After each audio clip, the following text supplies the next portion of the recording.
ಯೇಸು ಕ್ರಿಸ್ತನ ನಾಮದಲ್ಲಿ ಈ ದಿವ್ಯ ಆತ್ಮ ಪ್ರಾಣ ಶರೀರವನ್ನು ಬಿಟ್ಟು ಈಗಲೇ ಹೊರಗೆ ನಡೆಯಬೇಕು ಅಂತೇಳಿ ಯೇಸು ನಾಮದಲ್ಲಿ ನಿನಗೆ ಆಜ್ಞೆ ಮಾಡ್ತಾರೆ. ನಿಂತ್ಕೋ ಸರಿಯಾಗಿ. Every demonic powers, every evil spirits, ಎಲ್ಲ ಕಡೆಗಳಲ್ಲೂ ಕತ್ತಿನ ಭಾಗದಲ್ಲಿ ಅಡಗಿರ್ತಕ್ಕಂಥ ಎಲ್ಲ ಕಟ್ಟುಗಳನ್ನು, ಎಲ್ಲ ಬಂಧನಗಳನ್ನು ಯೇಸುವಿನ ನಾಮದಲ್ಲಿ ಬಿಚ್ಚುತ್ತಾ ಇದೆ.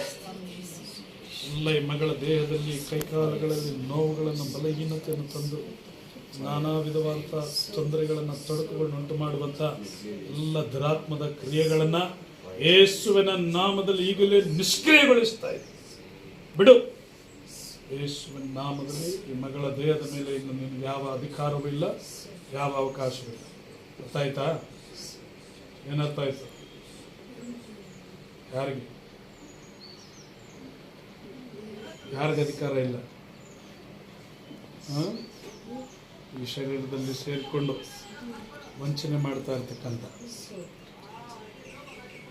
ಎಲ್ಲ ವಿಧವಾದ ದುರಾತ್ಮಗಳಿಗೂ ಯೇಸು ಕ್ರಿಸ್ತನ ಆಜ್ಞೆ ಮಾಡ್ತಾರೆ. ನನ್ನ ಮಗಳಾಗಿದ್ದೇನೆ, ಯೇಸುವಿನ ರಕ್ತ ನನ್ನನ್ನು ಸತತವಾಗಿ ತೊಳೆಯುತ್ತಿದೆ. ಯೇಸುವಿನ ರಕ್ತದಿಂದ ನಾನು ನೀತಿವಂತಳಾಗಿದ್ದೇನೆ. ಯೇಸು ನೆಕ್ಸ್ಟ್ ಬಾರ ಬರುವಾಗ ಕೊಬ್ಬರಿ ಎಣ್ಣೆ ತಗೊಂಬ.